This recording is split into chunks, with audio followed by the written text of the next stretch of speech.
Il y a un mot en français qu'on ne peut pas vraiment traduire. Un seul mot. Et ce mot, c'est grognard. Grognard, ce n'est pas simplement un vieux soldat. Ce n'est pas simplement un vétéran. Un grognard, au sens plein, au sens napoléonien du terme, c'est quelque chose d'autre, quelque chose d'unique dans toute l'histoire militaire de l'humanité. Un grognard, c'est un homme qui a survécu à l'impossible, qui a marché des milliers de kilomètres avec 20 kilos sur le dos, qui a dormi dans la neige de la Pologne, dans la boue de l'Espagne, dans la poussière de l'Égypte, qui a chargé la baïonnette au ventre des batailles les plus meurtrières de son siècle, et qui, le soir venu, grommelait, bougonnait, se plaignait à voix haute de son maréchal, de son général, de sa gamelle trop froide, mais jamais, jamais de son empereur. Parce que Napoléon Bonaparte était le seul homme au monde à qui un grognard faisait confiance, totalement, aveuglément, mystérieusement. Aujourd'hui, je vous emmène dans la vie d'un de ces hommes. Il s'appelait Jean-Roch Coignet. Il est né paysan, il est mort capitaine. Et entre les deux, il a traversé 20 ans de guerre, 15 pays, des dizaines de batailles. Il a vu Marengo, Austerlitz, Iéna, Eylau, Wagram, la Russie, Waterloo. Il a tout vu, tout survécu. Et à 71 ans, il a décidé de tout raconter. Ce qui en est sorti, c'est un document absolument extraordinaire. Pas l'histoire vue d'en haut, pas celle des généraux, pas celle des stratèges, des cabinets diplomatiques. L'histoire vue d'en bas, vue de la boue, vue des rangs, vue du ventre d'un homme qui n'avait que pour seul bagage un fusil, des godillots usés et une fidélité à toute épreuve. Ces mémoires s'appellent les cahiers du capitaine Coignet, et je vous préviens, elles ne ressemblent à aucun autre témoignage de cette époque. Bienvenue dans les murmures de l'histoire. Jean-Roch naît le 16 août 1766 dans le village de Druines-les-Belles-Fontaines, en Bourgogne. Il naît dans une famille de paysans. Il naît dans la misère. Il naît dans un monde où un enfant de paysan est par définition destiné à mourir paysan, si tant est qu'il survive assez longtemps pour l'être. Sa mère, elle meurt quand il a 2 ans.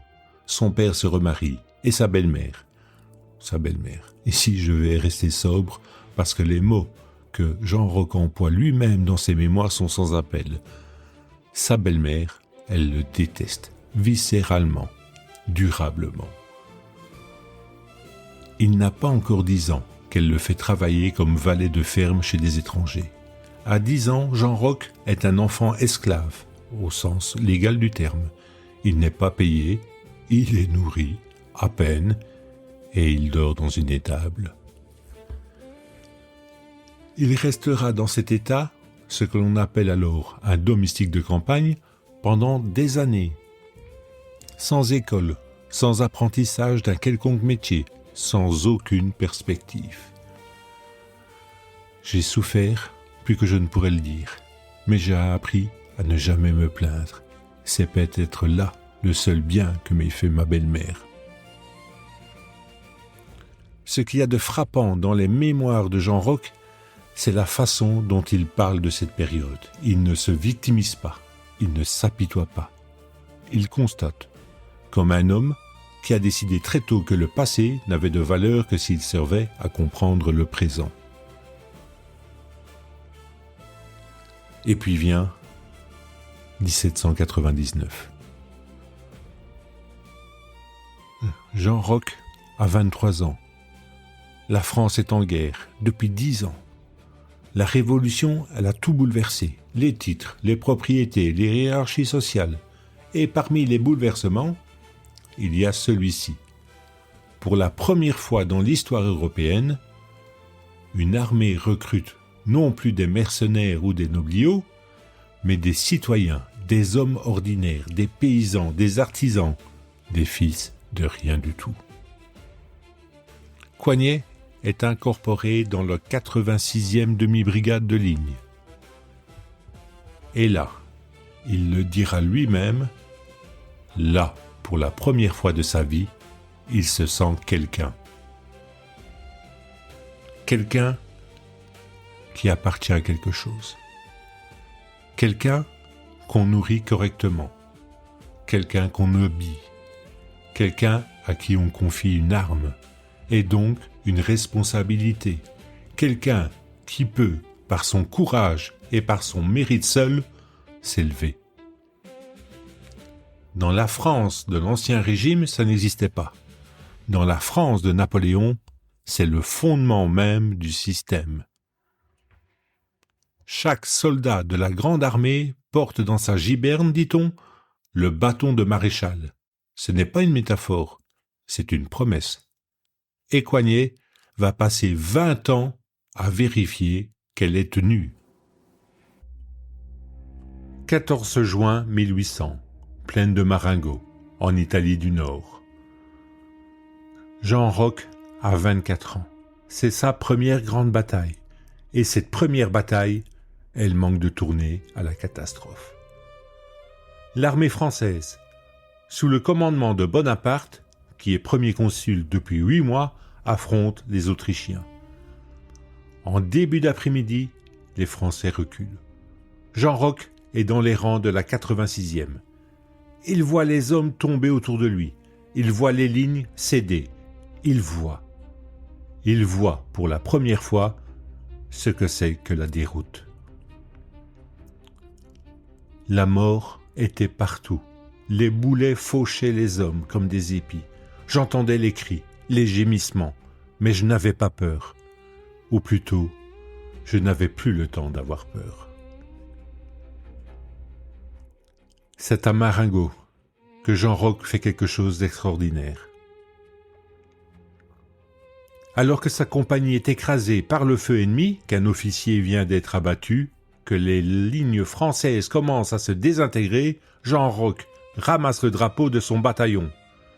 Le porte-drapeau est mort, le drapeau est à terre.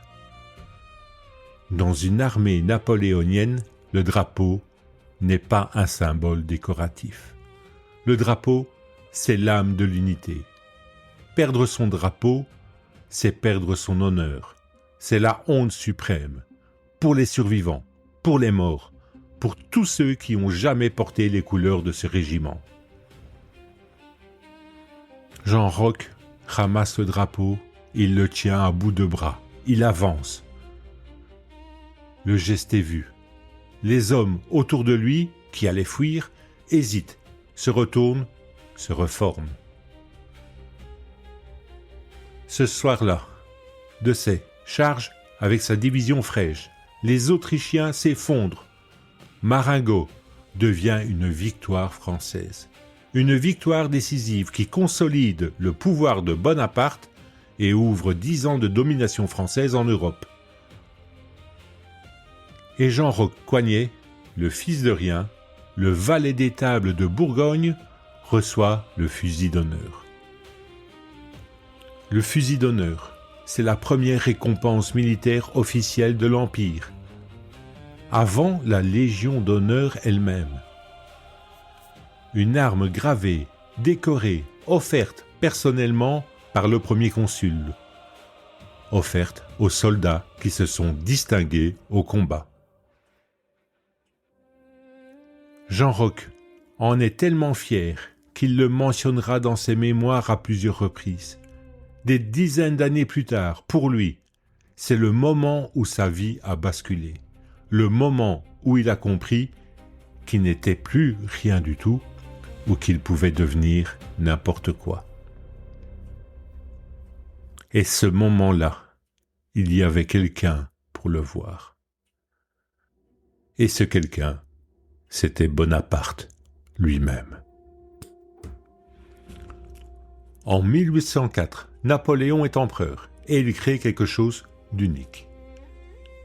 La garde impériale. Pour entrer dans la garde, il faut avoir au moins 5 ans de service. Il faut avoir participé à au moins 2 campagnes. Et il faut savoir lire et écrire. Ironie du sort, Jean Roch, lui, ne sait ni lire ni écrire. Il a 28 ans. Il a survécu à plusieurs batailles. Il a son fusil d'honneur. Mais l'écriture, non. Il n'a jamais appris. Il n'a jamais eu l'occasion d'apprendre. Mais il passe quand même. Parce que Napoléon lui-même a insisté. Le premier consul, désormais empereur, lui, il n'a pas oublié le soldat qui a tenu le drapeau à Marengo. Et pour les hommes de cette trempe, une exception peut se faire. Mais Jean Roch apprend quand même à lire. À 28 ans passés, il s'assoit sur les bancs d'une école militaire avec des recrues qui ont la moitié de son âge et il apprend les lettres, les syllabes, les mots. Ce détail seul dit tout de cet homme, dit tout de cette époque. La garde impériale maintenant. La garde impériale, ce n'est pas une unité d'élite parmi d'autres. C'est l'élite de l'élite. Les grognards de la vieille garde, dont Jean Roch fera partie, ce sont les soldats les plus redoutés d'Europe. Ils ont des uniformes impeccables. Le bonnet à poil, la capote bleue, les épaulettes rouges. Ils perçoivent une solde double. Ils mangent mieux que les autres.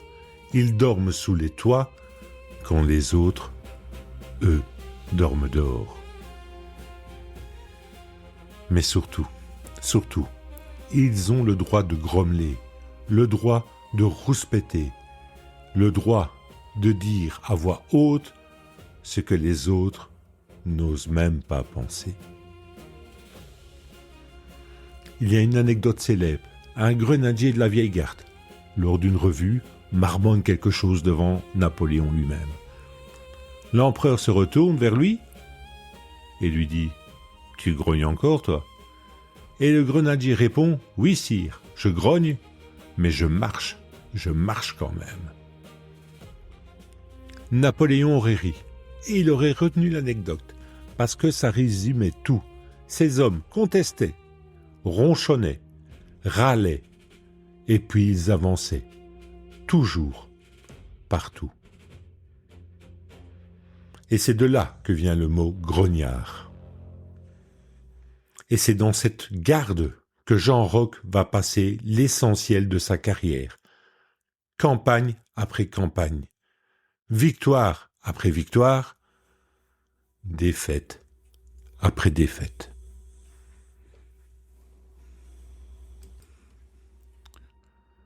« 1805 Austerlitz.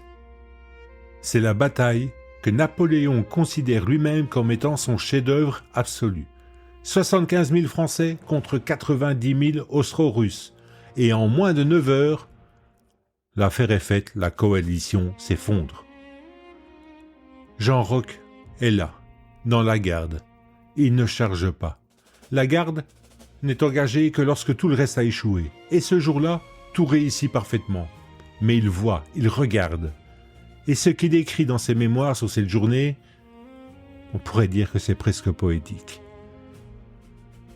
L'empereur était partout, sans être nulle part. Je l'ai vu passer à cheval, à 3 mètres de moi. Son visage était calme, absolument calme, comme si la mort n'existait pas, comme si lui seul savait quelque chose que nous ignorions tous. C'est ce que les grognards appelaient l'étoile de Napoléon, cette certitude irrationnelle que cet homme était protégé, que tant qu'il était là, rien ne pouvait vraiment mal se terminer. Et cette fois-là, Jean Roch l'a porté pendant 20 ans, et elle ne lui a pas toujours réussi. 1806, Iéna. La Prusse s'effondre en 2 semaines.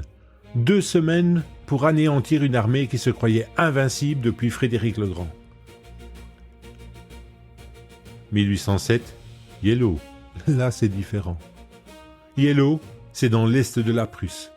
Aujourd'hui, la Russie. C'est en plein hiver. La neige, le froid, le vent et une bataille qui n'est pas une victoire. Aussi peu. Les Russes, eux, ils résistent. Les pertes françaises sont catastrophiques. 25 000 morts en une seule journée. Jean Roch écrit « Je n'avais jamais vu autant de morts.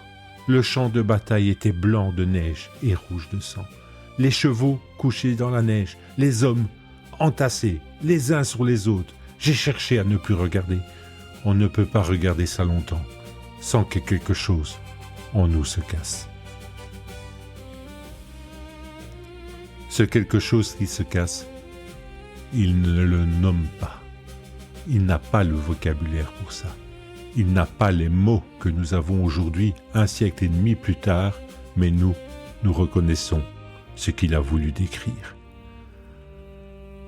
Ce qui se casse, c'est une certaine innocence face à l'amour.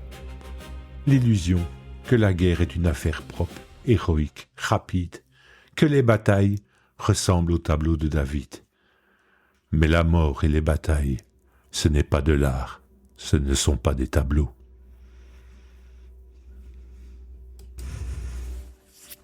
« 1808, Napoléon décide d'imposer son frère Joseph sur le trône d'Espagne. C'est la décision la plus catastrophique de sa carrière. Et nombre de ses maréchaux lui diront en vain « L'Espagne, ce n'est pas la Prusse. L'Espagne, ce n'est pas l'Autriche. En Espagne, l'armée française ne trouve pas en face d'elle une armée régulière à écraser en bataille rangée, elle trouve un peuple. La guérilla. Le mot vient de là, de cette guerre d'Espagne. Pour un soldat comme Jean Roch, habitué aux batailles ouvertes, aux lignes de feu, aux charges à la baïonnette, l'Espagne est une autre dimension de l'horreur. Ici, on ne sait pas d'où ça vient. On ne sait pas d'où vient le coup. Ici, les convois disparaissent. Ici, les estafettes sont retrouvées étranglées dans les fossés. Ici, la paysanne qui a porté du pain hier est peut-être celle qui a égorgé le factionnaire cette nuit. En Espagne, je n'ai jamais dormi. Pas vraiment. Une partie de moi restait toujours en éveil. On ne savait pas. On ne savait jamais. L'ennemi était invisible. Et partout. Jean Roch ne passe que très peu de temps en Espagne. La garde est souvent rappelée pour d'autres fronts. Mais ce qu'il voit le marque profondément. Et dans ses mémoires, il n'essaye même pas d'embellir ce qu'il a vu. Il raconte ce qu'il a vécu. Il dit les représailles, les villages brûlés, les pendus aux arbres des chemins.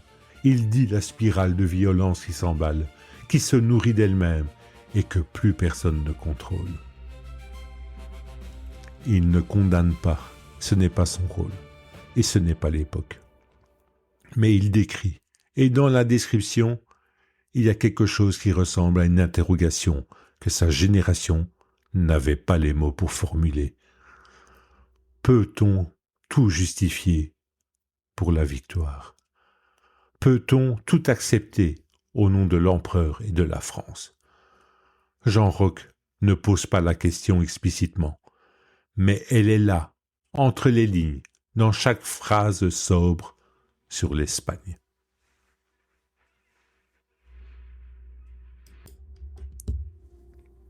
« 1812, 600 000 hommes traversent le Niémen. La grande armée, la plus grande armée jamais rassemblée dans l'histoire européenne, entre en Russie.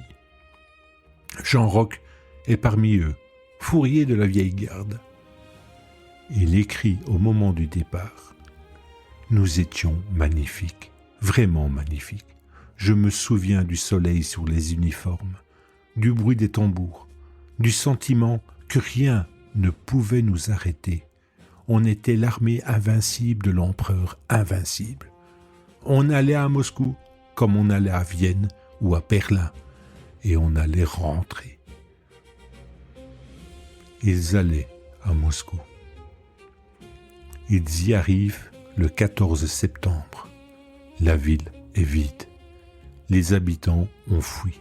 Et la nuit venue, les Russes la brûlent eux-mêmes. Moscou brûle pendant 3 jours. Il ne reste rien, pas de provisions, pas de forêt, pas d'hiver doux. Napoléon attend 1 mois dans les décombres une capitulation russe qui ne viendra pas. Et puis, il faut partir. En octobre, avec l'hiver qui arrive. La retraite de Russie, il faut comprendre ce que c'est. Le froid descend à moins 30, à moins 40 degrés. Les soldats n'ont pas d'équipement hivernal. Ils meurent de froid par milliers. Ils meurent de faim. Ils meurent des attaques des Cosaques qui harcèlent les colonnes. Ils meurent de dysenterie, d'épuisement, de désespoir. Ils meurent en marchant. Ils meurent et en s'endormant dans la neige. 600 000 hommes sont partis. Moins de 100 000 rentreront au pays. J'ai vu des hommes que je connaissais depuis 10 ans s'asseoir dans la neige et décider qu'ils ne se lèveraient plus. Je les ai suppliés. Certains m'ont répondu. D'autres ne m'ont même pas regardé. Ils avaient déjà décidé et on ne peut pas porter quelqu'un qui a décidé de mourir. Jean Roch survit. Il survivra à tout, c'est sa malédiction et sa gloire. Il survivra à la Bérésina, ce passage de fleuve sous le feu russe où périssaient des dizaines de milliers d'hommes. Il survivra à la retraite entière. Il rentre en France avec les pieds gelés, le visage noirci par le froid, des camarades morts que les mots ne peuvent plus nommer. Et quand on lui demande comment il a tenu, il répond simplement « On tenait parce qu'on tenait. Il n'y a pas d'autre explication. » Ceux qui cherchaient une raison de plus pour marcher mouraient. Ceux qui mettaient un pied l'un devant l'autre sans réfléchir, eux, ils vivaient.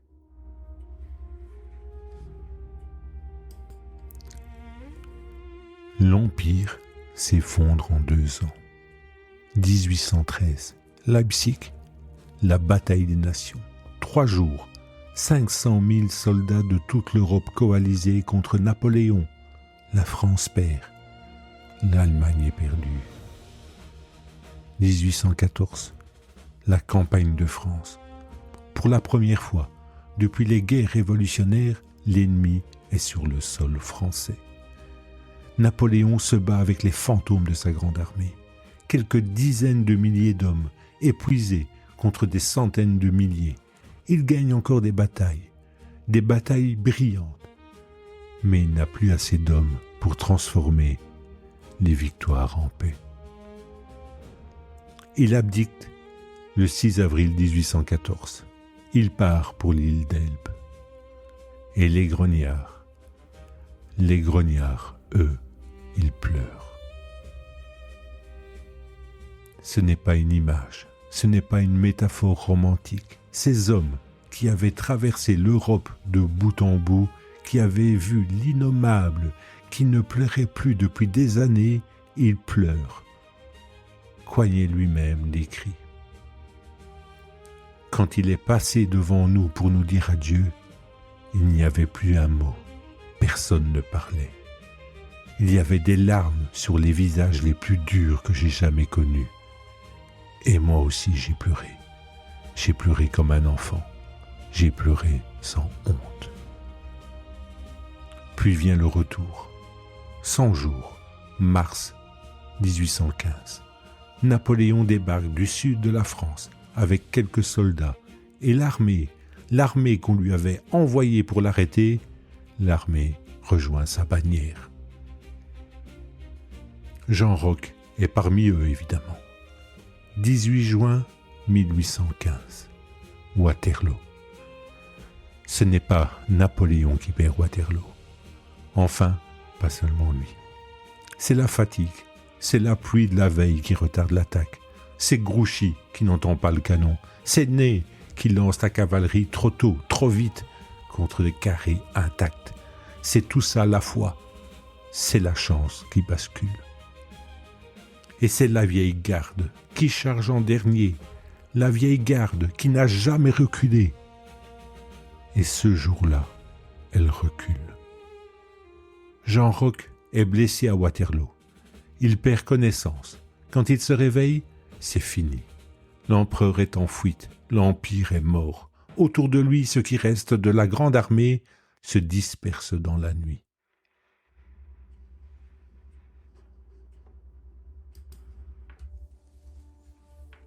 Jean Roch a 40 ans en 1815. Il n'a connu que la guerre.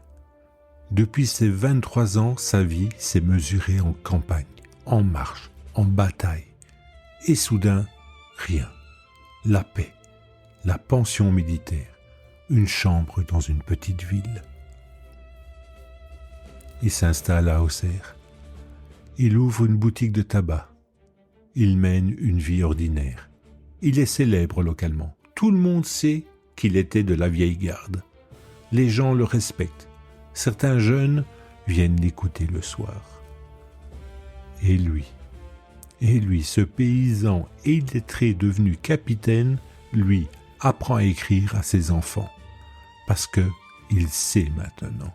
Il a appris à 30 ans dans le cantonnement de la garde, il n'a plus jamais arrêté. En 1847, il a 71 ans. Et il rencontre un instituteur du nom de Larchet qui lui dit « Racontez-moi ». Jean Roch parle, Larchet écrit. Et ce qu'ils produisent ensemble, ces cahiers du capitaine Coignet, vont être publiés 10 ans plus tard et devenir l'un des témoignages les plus précieux que nous ayons sur la période napoléonienne. Pas parce que Jean Roch était brillant, pas parce qu'il avait du style, il n'en avait pas. Sa langue était celle d'un homme du peuple, direct, sans ornement, parfois maladroite. Et c'est précisément pour ça. Parce que dans cette maladresse, dans cette naïveté apparente, il y a une vérité que les mémoires des généraux n'ont jamais et ne pouvaient pas avoir, la vérité d'en bas, la vérité de la boue, du froid, de la faim, de la camaraderie brutale et de la mort vue de près, sans recul, sans filtre diplomatique, sans lunettes de l'histoire. Je ne sais pas si j'ai bien fait tout ce que j'ai fait. Je sais que j'ai fait ce qu'on m'a dit de faire et que j'ai cru en celui qui me le disait. Peut-être que c'est tout ce qu'un soldat peut dire de lui-même.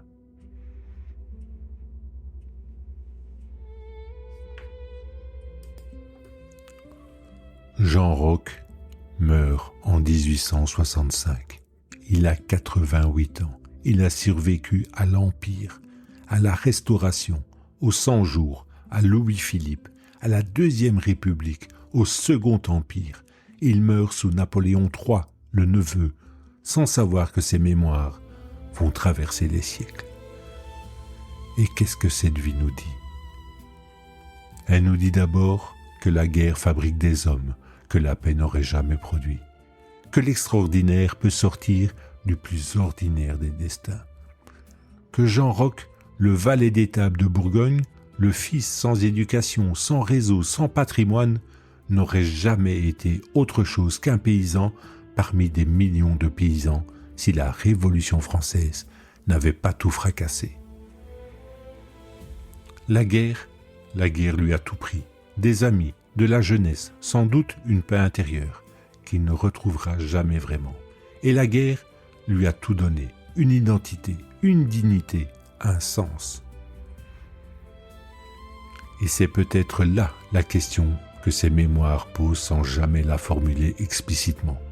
Cette question que nous n'avons pas encore vraiment résolue. Peut-on construire une société où les hommes et les femmes comme Jean Roch, les enfants de rien, les sans grade, les oubliés, trouvent leur dignité sans avoir besoin de la guerre pour la trouver? Napoléon avait une réponse partielle, imparfaite, dévastatrice par ses ambitions démesurées. Mais il avait au moins posé la question d'une manière que personne avant lui n'avait osé. Et Jean Roch, lui, l'a vécu jusqu'à la dernière cartouche. Si vous lisez les cahiers du capitaine Coignet, et je vous encourage vivement à le faire, vous ne lirez pas l'histoire de la gloire ou de la défaite, vous lirez simplement l'histoire d'un homme. Un homme qui a mis un pied devant l'autre pendant 20 ans. Un homme qui a grogné. Un homme qui a marché quand même.